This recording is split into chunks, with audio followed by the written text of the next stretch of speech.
Bismillahirrahmanirrahim. Alhamdulillahirabbil alamin wassalatu wassalamu ala asyrafil anbiya'i wal mursalin wa ala alihi wasahbihi ajma'in. Respected Professor Dr. Shukran bin Abdul Rahman, Dean of Kuliah of Islamic Revealed Knowledge and Human Sciences KIRKHS, Associate Professor Dr. Hasina Ibrahim, Deputy Dean of Responsible Research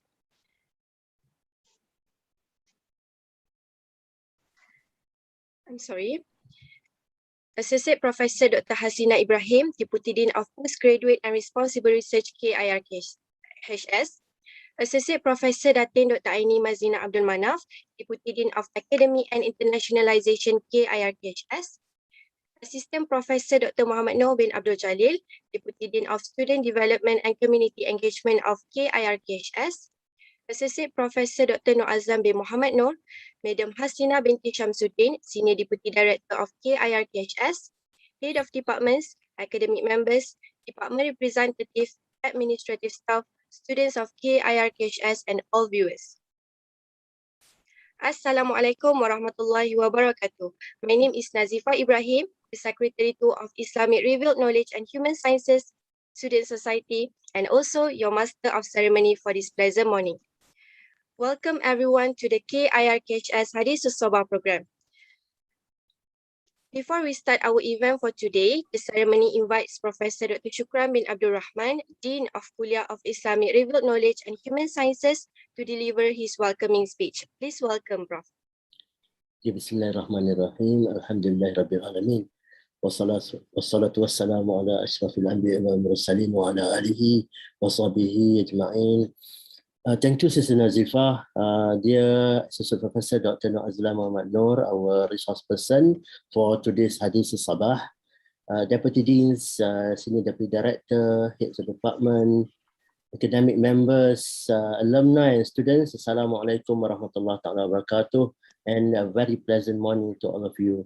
I would like to thank the resource person for today, Dr. Noor Azlan, for your readiness, your high willingness to share your knowledge and view with the audience.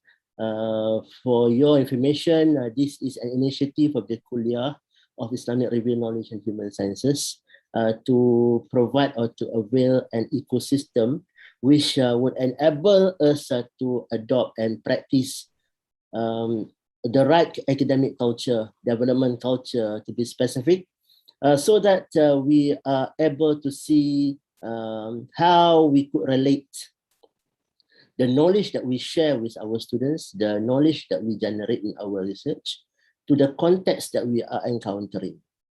To be specific, today Dr. Azlan will be talking to us about how we can use, how we can apply the many principles, the various methods in human sciences knowledge and Islamic studies to address, to attend to, and to also solve psychosocial, spiritual issues which are faced by the society. And this is the responsibility of a center of studies like us, like ours, right? So we are a center of studies which champion human sciences and Islamic studies, integrated, combined. We do not want this knowledge to be used as a tool to credentialize students who come to study from us, or to get our academics being promoted to higher rank without linking the knowledge to the needs of the society. Right? So inshallah, we will listen on how social scientists and Islamic scholars together have related or have linked their knowledge to address psychosocial issues in the past, and what are the way forward for us workers in this area of knowledge to contribute to the field and also to the community and ummah, inshallah.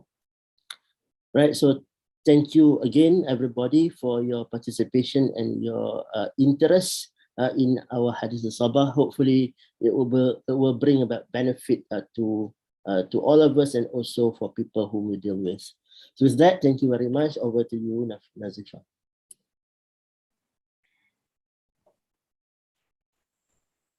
We graciously thank Professor Dr. Shukran for his meaningful speech. Respected lecturers and administrative staff, brothers and sisters, before we indulge into today's presentation, allow me to introduce our speaker for today.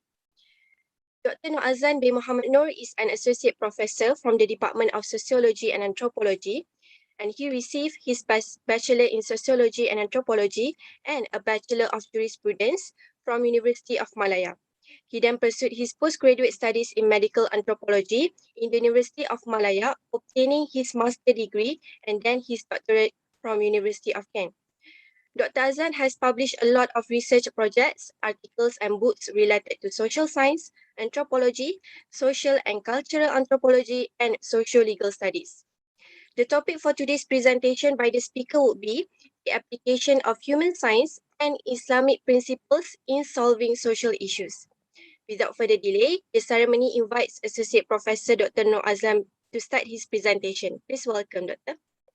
Sister, thank you, Sister Nazifa, as a chairperson for Hadissus Sobah program this morning. Bismillahirrahmanirrahim. Alhamdulillahi Rabbil Alameen. Wassalatu wassalamu ala ashrafil anbiya wal mursalin wa ala alihi wa sahbihi ajma'in. Assalamualaikum warahmatullahi wabarakatuh. And very good morning to my audience and IM community.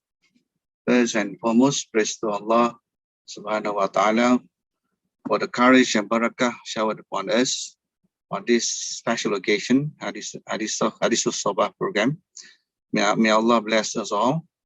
I would also like to take this great opportunity to congratulate our brother Dean of the Kuliah, Professor Dr. Shukar Rahman, and his ESCO members, and together with his team members, his team organizing committee for organizing Hadissus Sobah program this morning.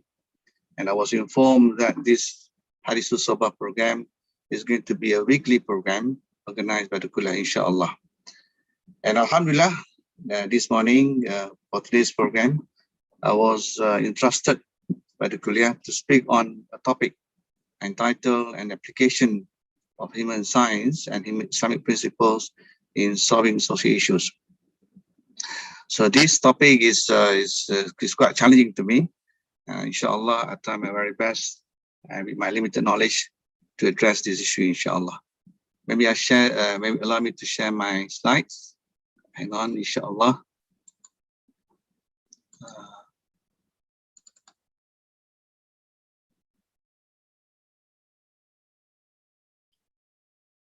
Okay, inshallah, I hope everybody can see the slide.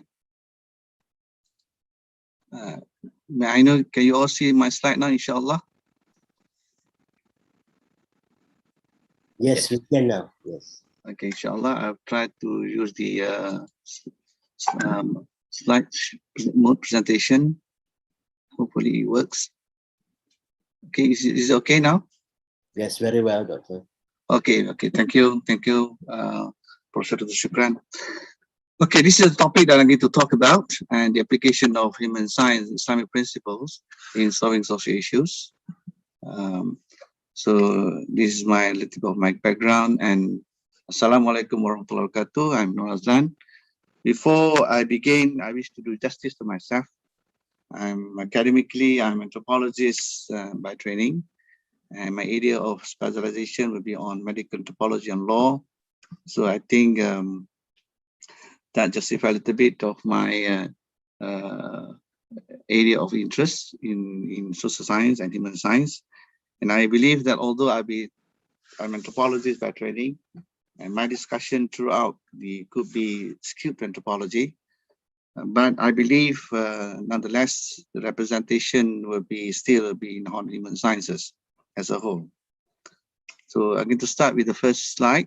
Okay, by looking at this topic, the application of human science and Islamic principles in solving social issues, I reckon that there are two conflicting views that I wish to talk about. The two conflicting views mean, are we discussing Islamic approaches to study anthropology or human science, or are we employing anthropological method to study Islam? So these are the conflicting views that that I can observe from this title given to me by the Kuliah. If Islamic approaches to study anthropology or human sciences as a whole, I'm afraid that the outcome of the finding could be more skewed to RK and it seems to be like more like hierarchy findings rather than anthropology or Islamic. So Islamic approaches to study human science, perhaps the theoretical framework could be RKHH. But if anthropological methods to be used to study Islam, and to study Islam to take the precedent, the findings could be anthropological in nature. So the dilemma here is which theoretical framework is our option, either the first or the second approach. And this brings me to the importance of developing an integrated approach, integrated framework that could be utilized and justifiable as our tool to understand and to solve social issues in the community. In essence, what I'm trying to say here, we should produce Muslim social scientists or Muslim anthropologists in particular. And that means we are moving towards the triple ICE mission as laid down by IUM. You can see here the triple ICE. And this, at this particular juncture, I have to admit and acknowledge the IUM contribution for Ummatic Vision. So IUM has done an excellent job through integrated curriculum, through our program for human science students. This brings me back to 1989 and 1990. And I remember well, in 1989, I taught IUM first batch human science students way back in IUM Matriculation Center in Subang Jaya and Lembah Pantai Petaling Jaya. And till to this date, 2021, that means I was in IUM in 1989 and then joined as a full-time staff in 1990. Till to this date, I've been with IUM for the last 32 years, meaning we have produced thousands of graduates, and especially from the KRKHS, the IUM Triple ICE mission. So if I could calculate well, that means for the last 25 years, 32 years, at least we have produced more than 25,000 graduates with this integrated mindset. And that means, but the issue here is what next? How could we further strengthen our mission, the Triple ICE mission, to be our reality? What is the reality of our integrated framework? Or in short, integration of knowledge and Islamization. How could we go about or arriving to it, achieving this great mission? We should have our grand design to accomplish this great Triple ICE mission of IUM.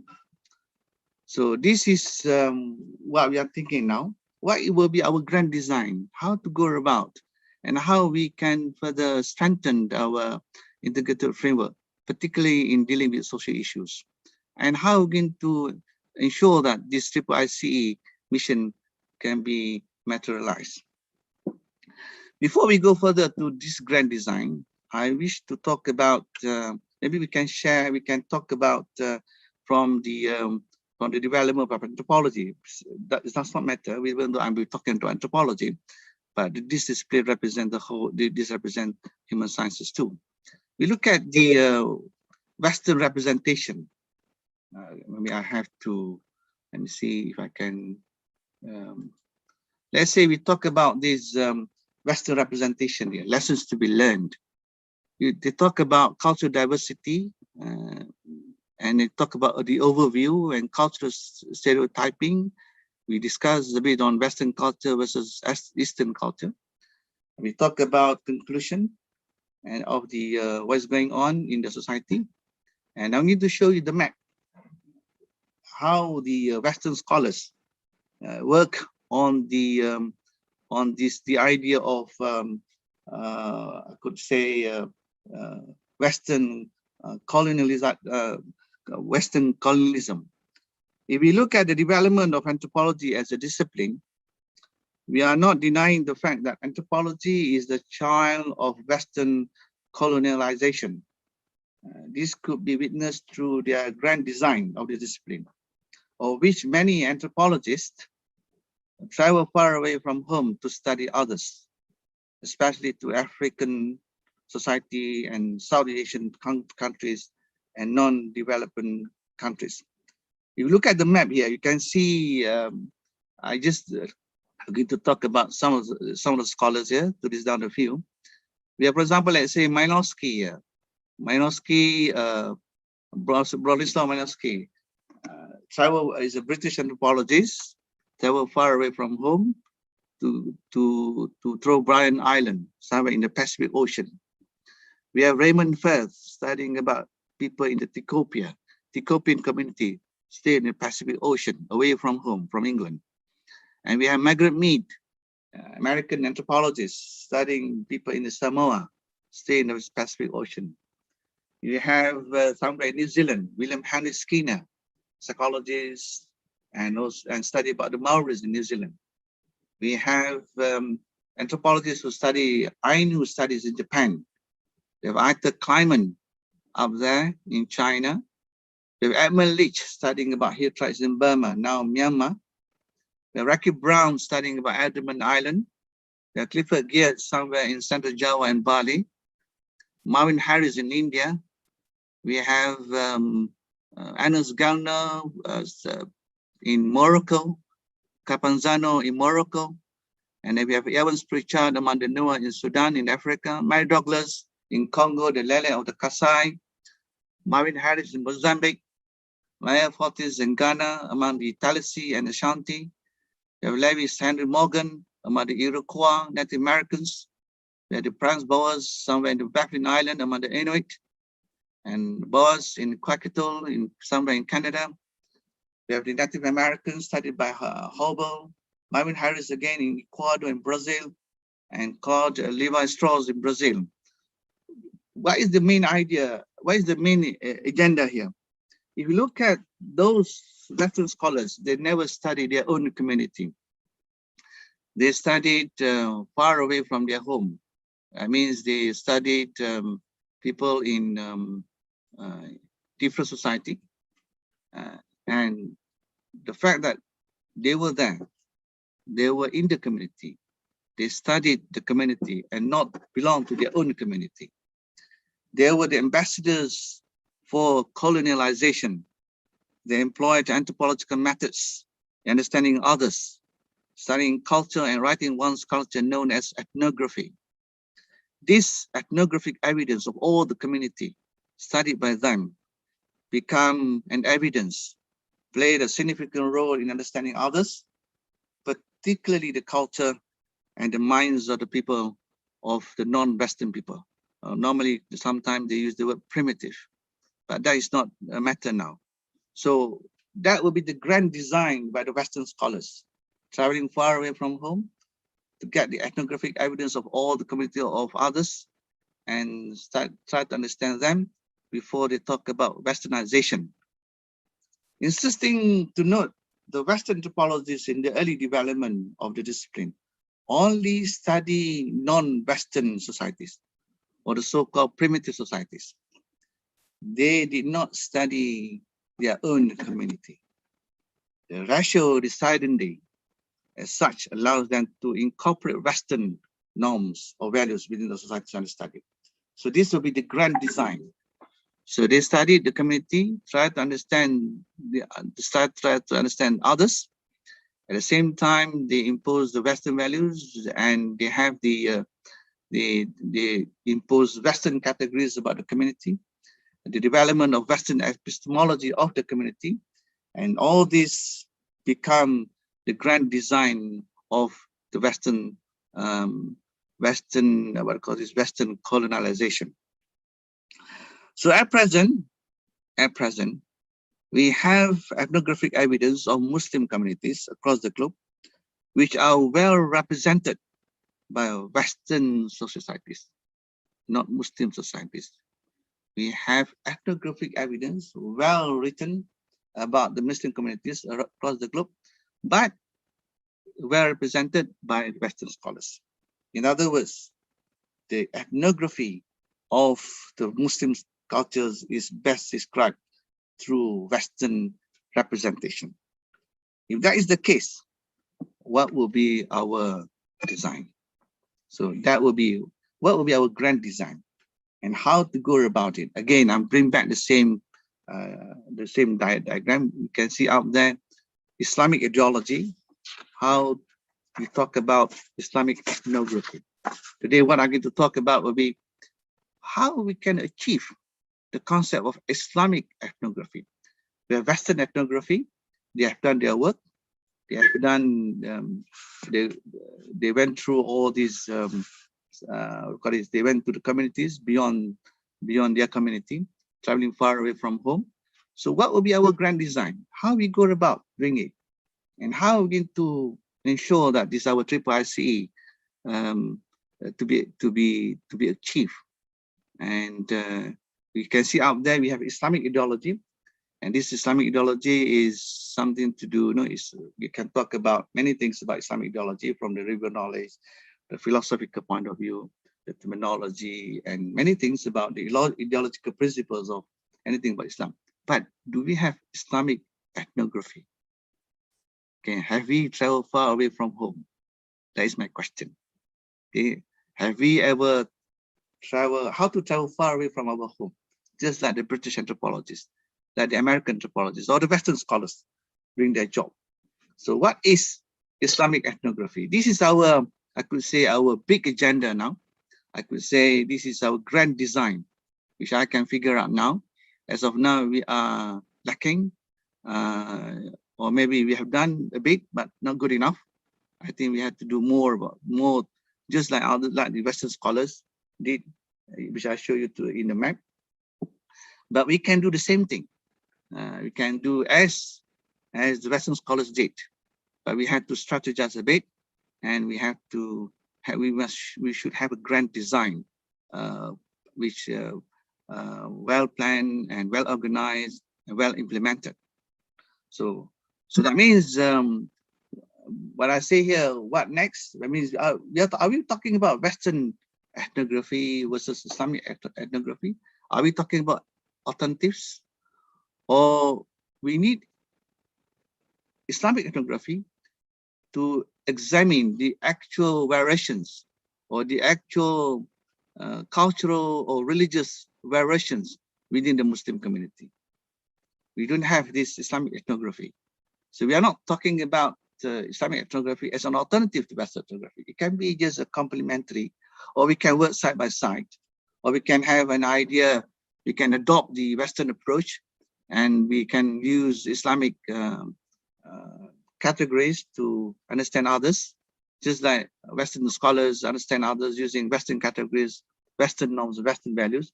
We can also impose our approach by using Islamic norms and Islamic approach. And the core ingredient for ethnography as such is the ability of Muslim ethnographers to employ fieldwork. So that means, again, the issue here, the quality of being there. That means as of now, we should, I'm not saying we can discuss at the ideological level, the abstract level, but the quality of being there, the quality of Islamic ethnography, that means we have to be in the society. We have to get ourselves engaged in many programs, not just program, but to do research like Minosky living in among the Trobriand Islanders years. You have Margaret Mead in Samoa. We have Raymond Ferd at the Cope. Even Raymond Ferd and Rosemary Ferd did study in Kelantan. We have anthropologists like Carl Dademan studying about people in Terengganu. We have Michael Pallet studying about Adat Papate in Negeri Sembilan, living in the community, quality of being there. This is quite Western ethnography, getting all the information, and they look at the data, and they can impose Western categories, and eventually the finding will be Western representations. And I would like to suggest one of the I would propose in IUM, the quality of being there in the community is actually to examine the actual religious and cultural variations in the community. And this principle needs to be adopted by Muslim anthropologists or Muslim societies. We have to be the agents of Islamization, or to some Islamicization. So in essence, we could say anthropology to be the child of Islamization, or we can say human science can be to be the child of Islamization, just like we observe the rigorous role played by many Western anthropologists traveling far away from home. And the same principles apply to us as a Muslim anthropologists or Muslim social scientists. And it is important from my point of view for the Muslim anthropologists to have this grand design to work on and to work away from our own community, meaning we should be able to offering ourselves for a great mission to study both Muslim and non-Muslim communities.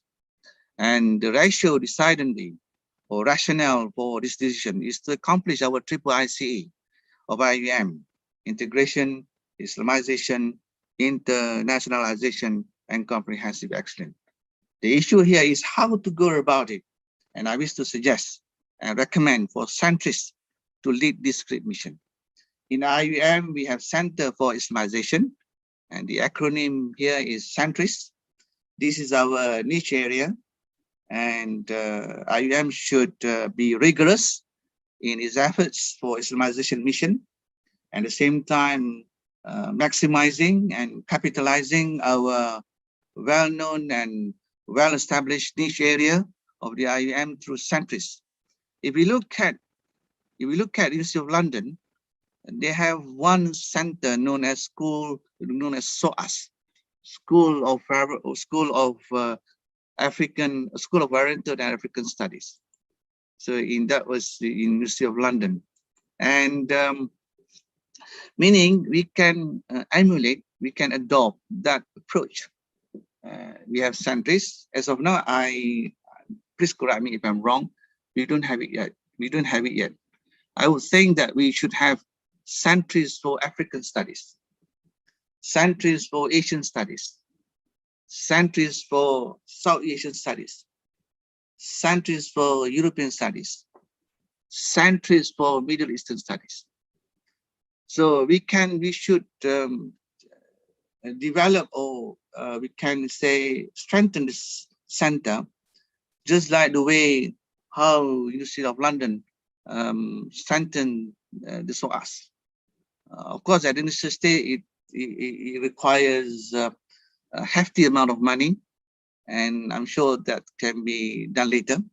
But I think what I would like to suggest, as of now, we don't have it. So with these 5 areas of studies, African, Asian, South Asian studies, European, and I'm just giving examples, some of the things that we can go in and study. We can talk about tribal religiosity. We can talk about land tenure and we can talk about customary law, food and culture among the Africans. And we can study more about African study. We can talk about rituals behavior, marriage and kinship, indigenous communities, and others about Asian studies. We can talk Islam and politics. We can talk about culture, religion, health, and etc. about South Asian studies. We can talk about Islamophobia. We can talk about issues and problems faced by Muslim minorities in the European context. We can talk about Middle Eastern studies, about Islamic ideology, issues on gender, economic system, halal, haram, and many things we can talk about.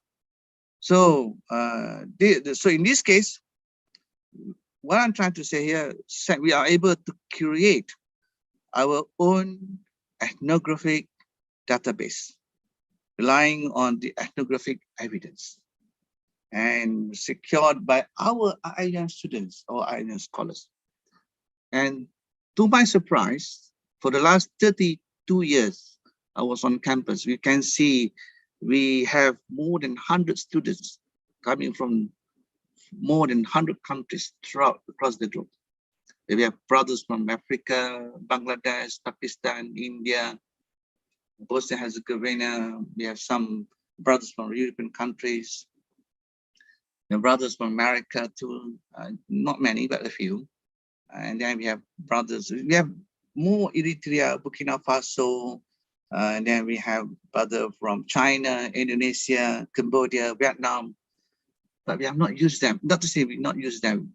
We should recruit them to be our ambassador. So centrists can be, can remain as a centrist, and the students can register, they can do their PG, postgraduate studies in centrist, and the centrists can have pool of expertise coming from different kuliah, from economics, human sciences, law, and whatever, and KRKHS can be part of it, and can be the what you call the supervising students PG programs, and supervising them to do their fieldwork. So you can send them across the globe. And our African brothers can study Muslim communities and non-Muslim communities in Africa. We can send our brothers from India, Bangladesh to study their own community. And South Asian, Middle Eastern countries, they have their own different problems over there. And even the European communities. So we can make use of them. Don't say me, I'm so sorry, not to use the word make use, to recruit them and to bring the evidence, the ethnographic evidence, the quality of being there. And we can not only our brothers, we can even being a scholar in IUM, we can even travel far away from home to go to the community and study others' community. And from our own perspective, using our Islamic categories, and hoping that the findings later on will be Islamic ethnography, Islamic ethnography. That is my point here. So just like we saw Western anthropologists traveling far away from home, so we should be able to do the same thing. We can have Islamic categories or epistemology to understand the ethnographic evidence of the community observed by our brothers and sisters. These are the 5 areas which I can figure out now, maybe more, but I think we can start small to initiate this idea, and we can ask we can recommend to the centrists, Center of Islamization for African, Center of Islamization for Asian, Center of Islamization for South Asian, European, and Middle Eastern countries. And you can see the contribution will be enormous to our knowledge. And this is something that we need to do. I do remember when we talk about this, I do remember during my tenure as a director of STAT a few years ago, I had an opportunity to interview one of our staff on campus, and she was very active in community engagement. She did quite a lot on community engagement program, and I asked her, of all the programs conducted by her, it appeared to me that those programs were meant for Muslim communities. She did well. She did many. I don't say almost, I say all. I say of all the programs. Okay. So it appeared to me that those programs were meant for Muslim communities. So in those occasions, okay, I asked her, okay, have you ever planned to have a community engagement in a non-Muslim community? Surprisingly, the answer is no. I said, why? She said, it was difficult to do it. So I said to her, it's a challenge to you. Why it is difficult? Because say we talk about place to pray, we talk about food, we talk about anything about something to do with Sharia. So being a Muslim ethnographer, we have to take this challenge, how to understand others, especially the non-Muslim communities, to understand our concept of Islam, the concept of wasatiyah, the concept of how do you explain about terrorism has nothing to do with Islam. So we have to get ourselves engaged in the community. So if at the very beginning, we start to draw the line, there is a kind of a barrier just because of you and myself of different religion, different belief. And I could not accommodate because of certain things like food and place to pray and so on. This is something that we have to figure out. We have to think about it and how to go about it. Okay? We can do our our what call this Islamic approach to study about others, and we can, at the end of the day, we can have this ethnographic evidence about them, and we can impose Islamic norms and values within that particular community. That will be our knock-on effect eventually. And this, talking about this, this brings me, so the concept here is about being there. Okay, so again, so I propose the centers to take up, inshallah, with these 5 areas of studies, and this idea, and I hope this could be further discussed, further deliberated, and we can even populate this agenda to propagate the idea of triple IC that we have in IUM. So we have Islamic ethnography. By being there, we can even end up with Islamic ethnography, Islamic categories on others, culture, and the outcome will be Islamic representations. And this brings me to the next point, the Akhi model, which I used to talk about last year, somewhere in December, in one of the international conferences which I attended, which I presented, the Akhi model. And this, I'm not going to talk the details of it, and I will just go in brief. Okay, what is Akhi model? When this Akhi model is about the 5 ingredients: the concept of Khalifa, the concept of anthropological imagination, the concept of Sharia and compliance, and the noble righteous deeds. And we talk about talking about spiritual guidance and ham ibadah. So these are 5 ingredients which I laid down under this Akhi model, which I proposed and which I advocated in one of the international conferences which I attended. So these are the verses of the Quran which I don't have to go into the details. The most important thing is the 5 ingredients, the concept of Khalifa. We are the Khalifa, being a Muslim ethnographer. So we have to know that our position now, we are his vice children on earth.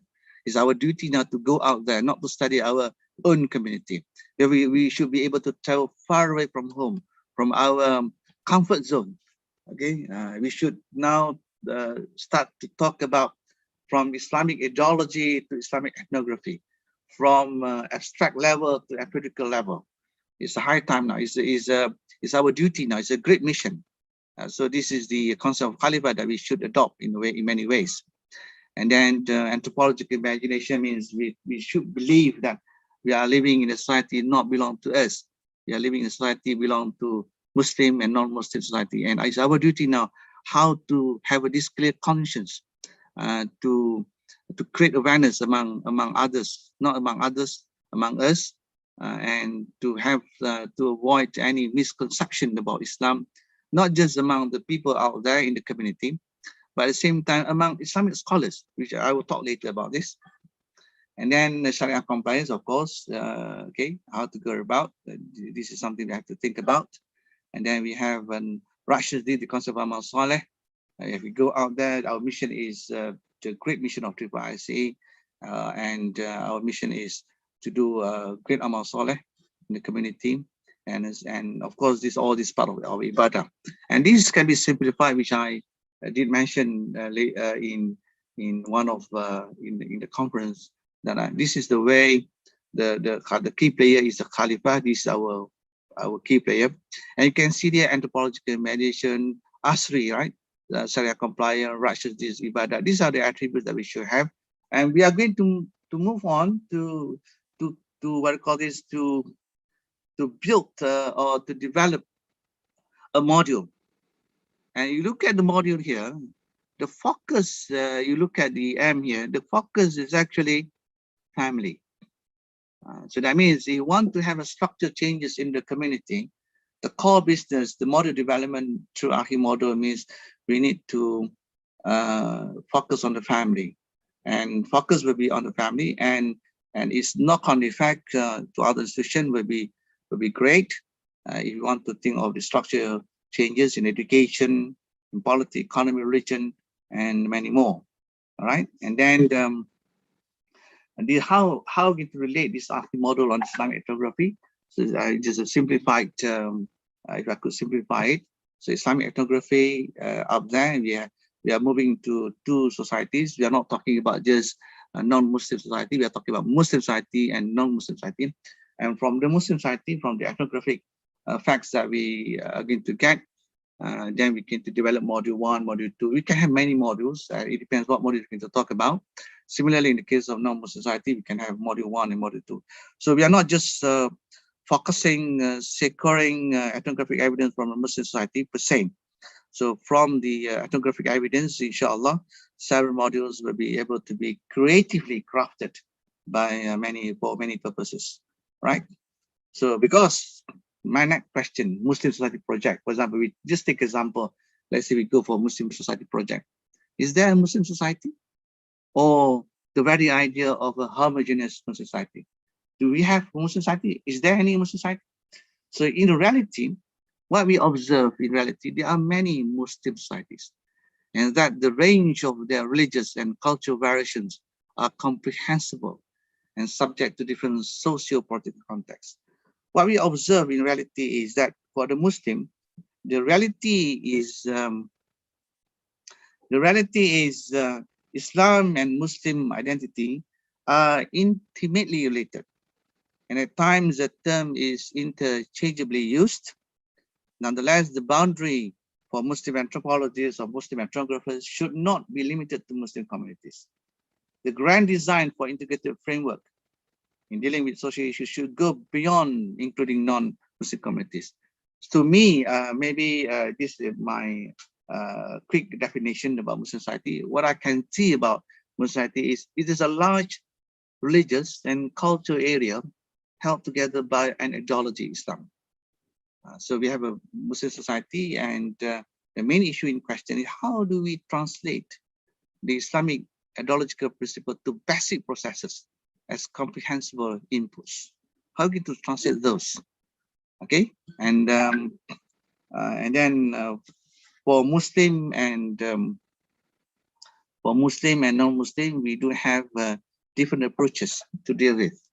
So to me, Muslim society is a large area and a cultural area held together by ideology of Islam, and how we get to translate this Islamic ideological principle to basic processes as comprehensible inputs.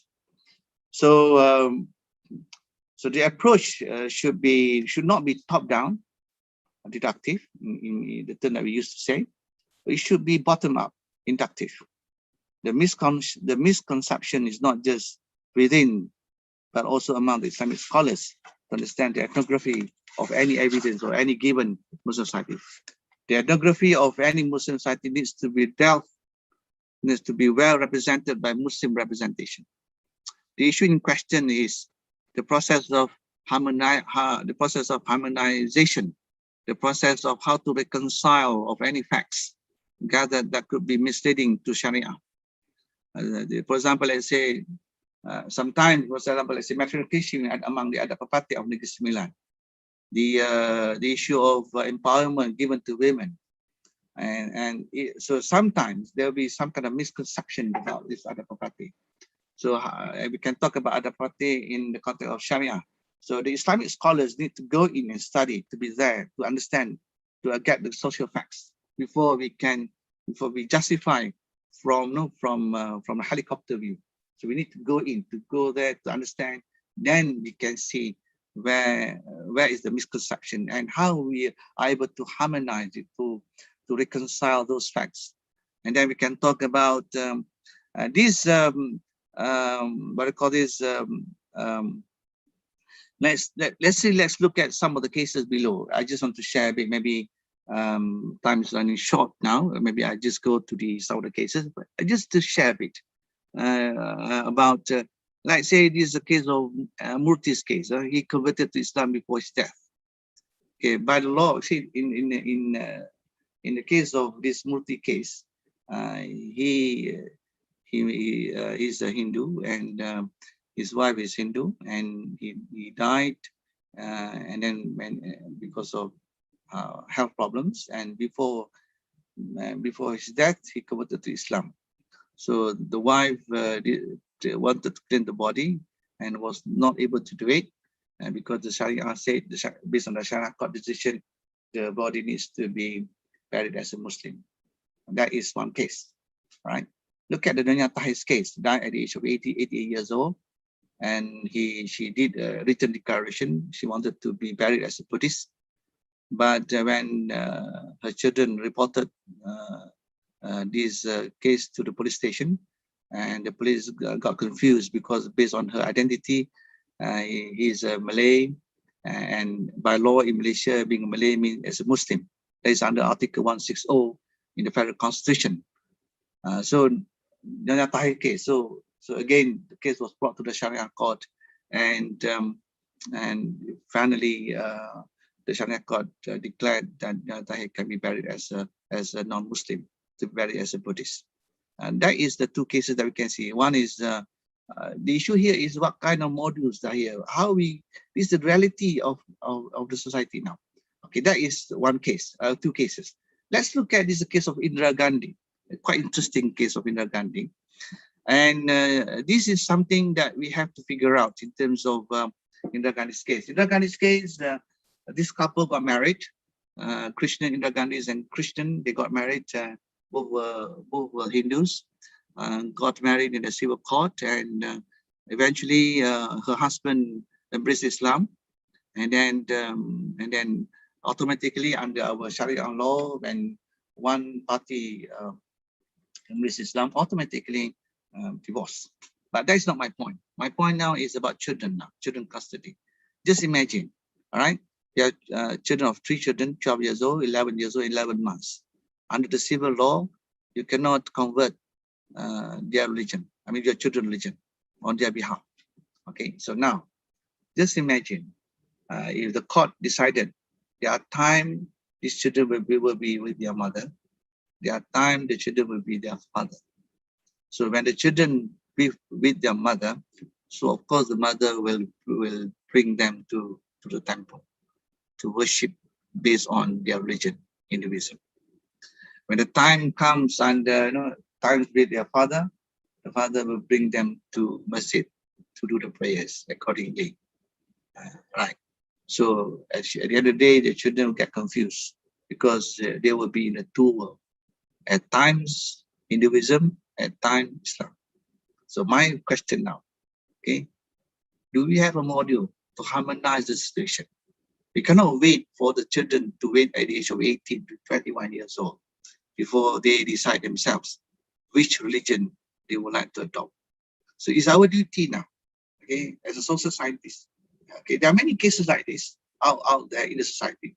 So we should create a module which we can help this kind of children, which can have a kind of to reconcile the situation, to harmonize the facts, and hoping that one day they can make the right decision. Of course, the right decision, we would like them to be to Islam. But before they come to Islam, we need to do justice to ourselves. Have we done enough?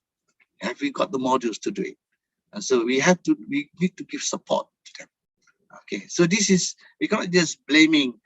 There are time Hindus, there are time you talk more about apostasy, you talk about infidelity, you talk. This is not the issue. We need to have a module. Okay, and then I already mentioned about the property. In George's case, is apostasy case. CSR COVID cases now. For example, let's say we have corporate social responsibility now. So, do we have when someone passes away due to COVID? Do we have a special team created by our own module to help the family to bring the body to the graveyard under COVID SOP, and it will be part of our CSR? Do we have that in IUM? Do we have that team to handle these COVID cases? We cannot just rely on the KKM. We cannot rely on others, even though it's Fardu Kifaya. But being IUM, we should have a module. We can work together with KKM, so we can have all the team members. It can be among the staff, it can be among the technicians, it can be among lecturers. It's part of our Amal Saleh and Ibadah, and to deal with the COVID cases, death cases, to help the body to be buried. So when our staff, anybody pass away, as long as IUM staff, it can be our staff, it can be non-IUM staff, it doesn't matter. But even more, it is our staff, we are ready to help the family under SOP and as a COVID case patient, as a COVID dead body, to be buried as a COVID dead body according to our modules that we have. Do we have now? That is my question. So there are many things out there. There are issues of children out of wedlock. There are many issues. Okay, so I think most important thing is so see, like Max Weber, I'm sure those who know about Max Weber, he talked about two ideal types about rationality and tradition. So maybe we can add on new ideal type here. We can have Islamization, the role of river knowledge. The second type would be rationality, the role of science. And the third ideal type would be tradition, the role of culture in the society. Okay, maybe this ideal type can be, can be further deliberated and can be further what we call is enhanced. And our easy process is simple. I think how to go about with Islamic ethnography. We have the theoretical framework. Maybe the Akhi Model can be the platform to develop the modules. And we have to go to the field for community engagement, for field and data collection. We have to travel far away from home. We can even recruit our students from international students to deal with their own community. And the outcome, inshallah, will be Islamic ethnography. And I presume when talk about Islamic ethnography, our Malaysian contact will be different from our brothers in Indonesia, Cambodia, and other Muslim society as well. Okay, and then my conclusion. Let's review some of the concepts on Islamic ethnography, which I already discussed. I already talked about Muslim society. I talked about Islamic ethnography. I talked about the concept of ideal type, the concept of fieldwork being there, Akhi Model, and the role of centrists as the what do you call this, as a center for this agenda of to populate this grand design, to achieve our grand design of TIC. And this is from the verse of Quran, Surah Al-Ra'd, verse 11. I think everybody knows about this, about nobody can change us until we change ourselves. So the effort should come from us. And inshallah, by the will of Allah, we can do better for the future, inshallah. I think that's about it, I think. Ya, shukran, jazilan. Most welcome for any questions that you wish to ask me. Thank you very much. Thank you. Back to you, Sister Nazifa. Inshallah. Assalamualaikum warahmatullahi wabarakatuh. Thank you. Thank you very much, Dr. Azlan, for the very informative and beneficial presentation. Professor, Doctor, brothers and sisters, we have reached the final agenda of the event, which is the Q&A session. And the session will be around 5 minutes. For those who are joining us in Zoom, you may unmute yourself or write your question in the chat box. For our viewers on YouTube Live, kindly submit your questions in the comment section. Now, I open the floor to everyone for the Q&A session, please. Assalamualaikum. Waalaikumsalam warahmatullahi Yeah. wabarakatuh. Dr. Azlan, this is Helmi from History Department. Inshallah. Okay, thank you for your wonderful presentation. So I really enjoyed. I personally think that ethnography is a very important tool of research. So I've seen, I mean, in the West, they have utilized it very well. Yeah, I think big corporations in the West, like Intel, they have like maybe ethnography department or unit, if I'm not mistaken. So they have this one leading ethnographer that I don't remember her name. And I think it's important because it can give us in-depth understanding of culture and community. And although it takes time, of course, to do fieldwork and maybe a bit costly.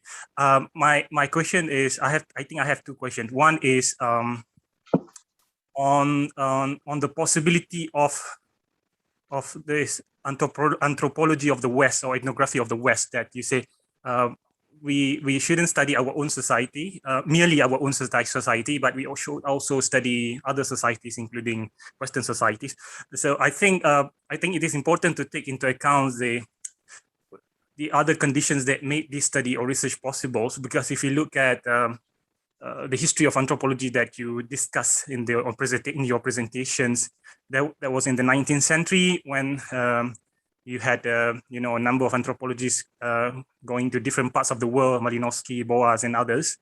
And I think you can see that that was a time when they were very politically dominant and economically dominant. That was the time of the industrial revolutions, and that was the time of colonialism when they were politically dominant in many different parts of the world. So I think that is one of the conditions that made those presence of those anthropology possible in the first place and enable them to study those different societies. But if, let's say now, because of economic inequality between the West and the East, between the South and the North, I think how is that possible? Like, if you want to send researchers to the West, like if you want to do an anthropological study of, let's say, London society, or ethnographic study of villages in England, it will be very costly. So they can send 10 researchers to this part of the world, and maybe in return we can send maybe only 1 or 2. So I mean, I think we need to take into account that aspect as well, because I think that is one of the essential conditions for the possibility of research in the first place, as far as I understand it. Yeah, that is my first question. Yeah, do you want to respond to that question first, or should I proceed to the next one? Yeah, you just proceed to the second question, inshallah. Yeah. The second question is, I think, do you think our commentaries on Western ethnographic and anthropological traditions at the moment is sufficient? I mean, like on their methods and approaches. I think I would like to see more engagements and more serious and detailed commentaries on their approaches and research. Like, I mean, for instance, you mentioned Clifford Geer's, which is very famous for his study of Javanese society.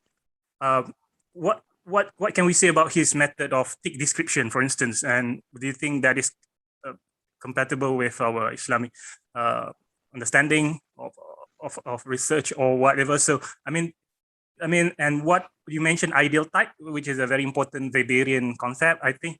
And because all these concepts, they have epistemological assumptions.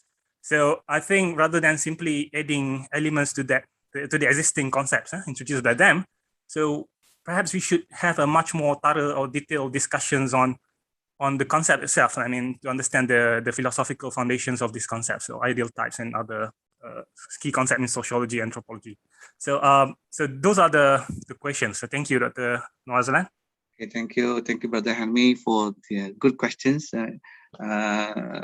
Okay, first question is about we are talking about, of course, send it to go abroad and to travel far away from our home. It requires lots of money. Of course, it requires a hefty amount of money. That's true. But what I'm trying to say here is, what would be our plan here? We are not talking about ourselves to go there together, to go to the community. We have our students, and our students coming from different nationalities, and I think all of us know the fact that we have students coming more than from 100 over countries. Okay, that means we can ask our brother from Eritrea, you study your own community. We have a brother from Sudan. We can have brothers from any parts of the world. So you just imagine if we ask all these students from different 100 countries to do their research or ethnographic evidence. We are here to supervise them. They come back here and give all the data to us. So from there, that data will be collected and to be our ethnographic database. And from there, we look at it and we can pick up and we can draw a better strategy, what next to be done. So we can recruit our students, just students, to do it. And that requires we don't require lots of money there, because they are going back to their hometown. But we as a scholar in IBM, we just sit down and supervise that, and maybe we can travel over there, but not too long, for the sake of supervision. That's number one. The second question is about Clifford Geer's, about the description, advertise, and Max Weber. We're not saying that when we propose Islamic ethnography, we are providing alternative to it. There are certain Western ideas or Western ethnography can be used. The methods that we use, the concept of tick description, I mean, what you see on the lake is not really the real picture of it. So what we have to see is beyond the lake. So in any society, where we see from our on the surface is not the real thing. So that concept is good. So we can adopt Clifford Geer's approach, and we can improve it. And with this Islamic way, or Islamic terms, Islamic terminology, Islamic categories about tick description. Maybe they use the word tick description. Maybe, who knows, we use the tick description concept. We come up with our own categories from Islamic point of view. Similar about ideal type. In Max Weber, the concept of ideal types means these are the common that we know is about the concept of rational ideal type, tradition, ideal type, rationality. And rationality is based on science, and tradition based on culture, and so on. So we can add on. We can capitalize on the concept used by Weber, and we can try to we can maneuver a little bit, make use of the concept for our own interest. So we put Islamization can be one of the ideal types here. So we have 3 ideal types, but of course the idea originally came from Weber, but we improve it with the Islamic categories. That is my point, inshallah. Thank you. I hope that responds to your question. Thank you. Thank you. Thank you. Yeah, thank you, Hami. Yeah.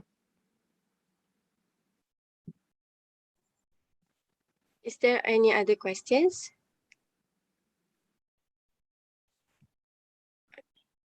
I guess no. All right. Thank you everyone for your active participation. We from KIRKHS, I would like to convey our utmost gratitude to Associate Professor Dr. Noor Azlan bin Muhammad Noor for spending his time with us today to present and share the very beneficial and fruitful topic.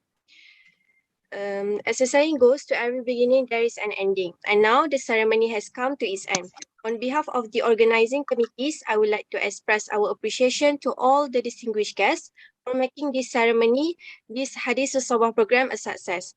Our apologies for any shortcomings that occurred during the event. We hope everyone will stay safe wherever you are. With that, I am my duty as Master of Ceremony for today's event with wabillahi taufiq wal hidayah. Wassalamualaikum warahmatullahi wabarakatuh.